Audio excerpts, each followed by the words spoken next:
జై శ్రీరామ్ అండి అందరికి. సో ఇవాళ చెప్పే విషయం ఏంటంటే, ఒక 13 ఏళ్ల వయసున్న ఆడపిల్లని 30 మంది కలిసి పాడు చేసిన విషయం అన్నమాట. అయితే మనం చెప్పుకోవాల్సింది ఏంటి ఇక్కడ, 13 ఏళ్ళు కలిగిన పిల్లని అంత కిరాతకంగా చేశారంటే, సమాజంలో ఇలాంటి దరిద్రుల్ని ఎలా అంటే కాలు కిందేసి తొక్కి చంపేసేయాలి ఒక్కొక్కడిని. ఎలా అంటే మన ఇంట్లో వాళ్ళు అలా ఉన్నారు అని చెప్పేసి అంటే మారు ఆలోచించుకుంటూ కత్తిపెట్టి పెట్టి నరికిపాండుకేయాలి ఒక్కొక్కడిని. నాకు తెలిసినంత వరకు ఇప్పటికి ఎంత మంది పిల్లలు ఆగమైపోయారు. ఇప్పుడు 13 ఏళ్ల పెళ్ళేంది, అంతకు ముందు 5 ఏళ్ల పెళ్ళేంటి, ఒక డాక్టర్, ఎంతమంది ఆడపిల్లలు. అంటే ఈ సమాజం ఎలా ఉంది అనే చెప్పి అనుకోవాలంటే మన ఆడపిల్లల్ని కాపాడుకోవాలని బాధ్యత కూడా మందే. నేను అనేది తల్లిదండ్రులను ఒక్కళ్ళని నేను అంటలేదు. ఆ పిల్ల స్కూల్కి వెళ్ళేటప్పుడు ఏమైందంటే, ఆ అమ్మాయికి వెహికల్స్ ఏమి లేక ఆటో ఎక్కి వెళ్ళిందంట. వెళ్తే ఆటో దింపిద్ది కదా అని అనుకున్నది, కానీ ఆటో వాడే తీసుకెళ్లి ఆగం చేస్తాడని తెలియదు కదా. అయితే ఆ పిల్ల వెళ్ళిన తర్వాత ఏమైంది, ఫస్ట్ వాడు ఒక హోటల్కి తీసుకెళ్ళాడు. అక్కడ ఒక 2 రోజులు ఉన్న తర్వాత మళ్ళీ ఇంకో హోటల్కి, అలా ఒక 3-4 హోటల్ తిప్పి 30 మంది కలిసి ఆ అమ్మాయిని ఆగం చేశారనమాట. అయితే తను ఏంటి, 13 ఏళ్ల పిల్ల, పెద్ద పెద్ద వయసుగాళ్ళోళ్ళు వచ్చి చేస్తుంటే ఏం చేస్తుంది.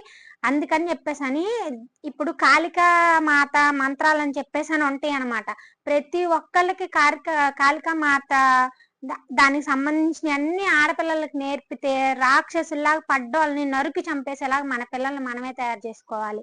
ఇవాళ నేను అంటున్నానని కాదండి, మన పిల్లల్ని మనమే కాపాడుకోవాలంటే దేవి శక్తి వాటిల్లో కూడా చాలా మంత్రాలు ఉన్నాయి. అవి మన పిల్లలకి రోజు ఉదయాన్నే లేవంగానే దేవి నామస్మరణలో, కాళిక నామస్మరణలో అవన్నీ నేర్పిస్తే పిల్లలకి ఒక శక్తి అనేది వచ్చింది అనమాట.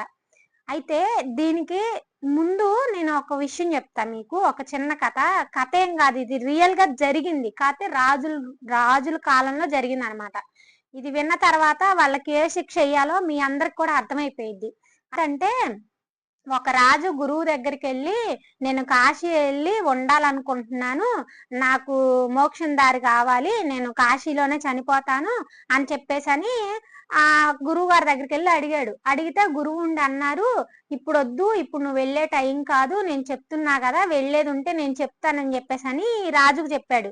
ఈ రాజు ఏం చేశాడు, ఆయన మాట తీసి పక్కన పెట్టేసి, ఈయన రాజు కదా, అయితే ఈ రాజు ఏం చేశాడంటే ఒక 30 మంది శిష్యుల్ని, వాళ్ళ దగ్గర ఉన్న శిష్యుల్ని 30 మందిని తీసుకొని, అంటే అప్పట్లో హోటళ్ళని టిఫిన్లని ఇవేమి ఉండేవి కాదు కాబట్టి అప్పుడు వంట సామాను అన్ని వాళ్ళ సకలేకం 30 వాళ్ళు ఎన్ని రోజులు ఉండాలనుకుంటున్నారు అన్ని రోజులకి అంతమంది తీసుకొని వెళ్ళి వంట సామాన్ అన్ని తీసుకొని వెళ్ళి, గుర్రాల మీద కదా అప్పుడు వెళ్ళేది. అయితే వెళ్తుంటే ఒక ఊరు దాటిన తర్వాత ఇంకో ఊరు చీకటి పడేసరికల్లా అక్కడ ఉండి వంట చేసుకొని మళ్ళీ తెల్లారి లేసి మళ్ళీ ఇంకో ఊరికి వెళ్తాం. అంటే దాదాపు అప్పుడు రోజుల్లో 6 నెలలు సంవత్సరం దాకా పట్టేదన్నమాట వెళ్ళాలంటే. ఏంటి, గుర్రాల మీద వెళ్తాం కదా. అయితే ఏమైందంటే ఈ రాజు 3 ఊర్లు దాటిన తర్వాత 4వ ఊర్లోకి వెళ్ళిన తర్వాత ఆ ఊర్లో రాజుగారు ఉన్నారనమాట. అయితే రాజుగారు ఆ ఊరికి వెళ్ళేసరికి చీకటి పడింది. అంటే వీళ్ళకి వండుకోవడానికి వసతి అన్ని చూసుకోవాలి కదా. అప్పటికే 7:30 ఆ సమయం అయ్యుండొచ్చు, 7:30, 6 ఆ టైంలో. అయితే ఈ రాజు ఏంటి వెళ్ళి ఆ రాజుగారిని అడిగారు, మేము ఇవాళ ఉండొచ్చా ఇక్కడ అని చెప్పేసి అంటే, ఆ రాజుకి ఈ రాజు ఉండి అంటాడు, సరే మీరేం వండుకోవద్దు, మేమే మీకు సపరి మర్యాదలన్నీ చేస్తామని చెప్పేసి ఆ రాజు ఉండి అన్నాడు అనమాట.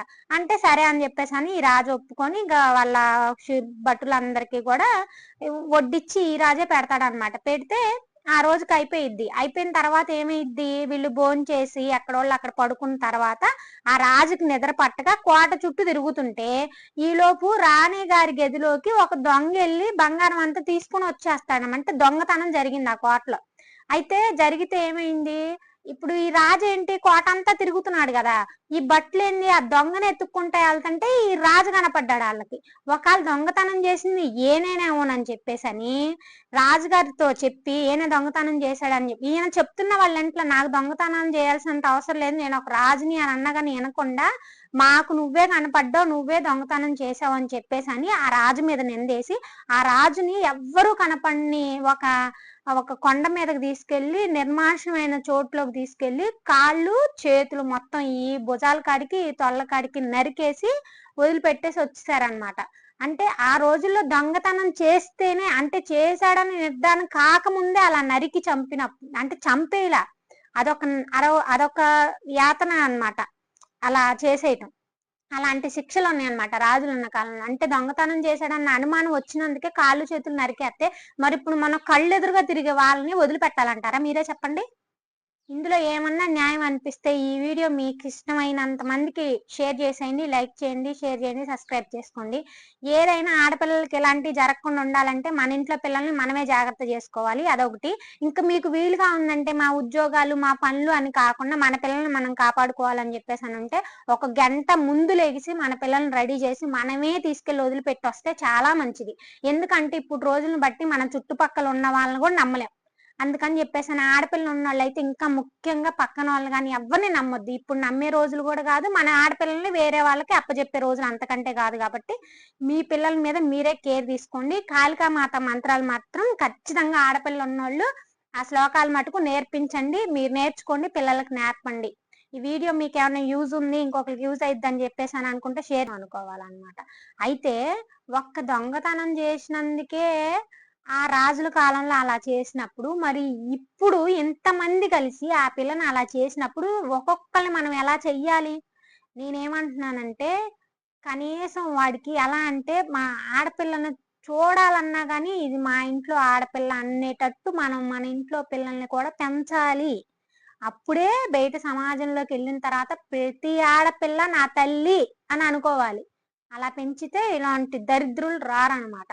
అది ఏదేమైనా సరే గవర్నమెంట్ సార్ నేను మీకు రిక్వెస్ట్ చెప్తున్నా, మీరు ఎంతో మాకు ప్రొటెక్షన్ పెడుతున్నారు, పెట్టట్లేదని మేము అనట్లేదు.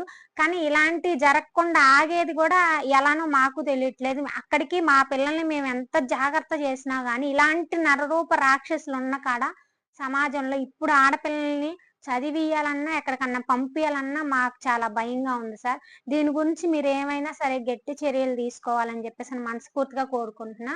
అదేంటంటే మీరు ఎన్నో శిక్షణలు పెట్టారు, ఎన్నో కేసులకు సంబంధించి అలాంటివన్నీ ఇచ్చారు, కాదని మేము అంటలేదు. కానీ ఒక ఆడపిల్ల ఆటో ఎక్కి వెళ్ళే స్వేచ్ఛ కూడా లేనప్పుడు ఇంక ఇదేం సమాజం సార్ చెప్పండి? నేను ఆంధ్ర తెలంగాణ ఇద్దరు గవర్నమెంట్లకి నేను తెలియజేసేది ఏమనగా ఆడపిల్లలకి ప్రొటెక్షన్ పెడుతున్నారు, పెట్టట్లేదు అని అన్నట్ల. కాకపోతే దీనికి సంబంధించింది ఏదైనా కానీ మీలాంటి వాళ్ళు చేయాల్సిందే. కానీ మాకు మేంగా మా పిల్లల్ని జాగ్రత్త పెట్టుకున్నా కానీ సమాజంలో ఎలాంటి వాడు ఉంటున్నాడు అనేది మాకు తెలియట్లేదు. కాబట్టి సార్ దీని మీద మటుకు గట్టి చర్యలు తీసుకోవాలని చెప్పేసి మనస్ఫూర్తిగా కోరుకుంటున్నాను సార్. జై Shri Ram. Thank you so much.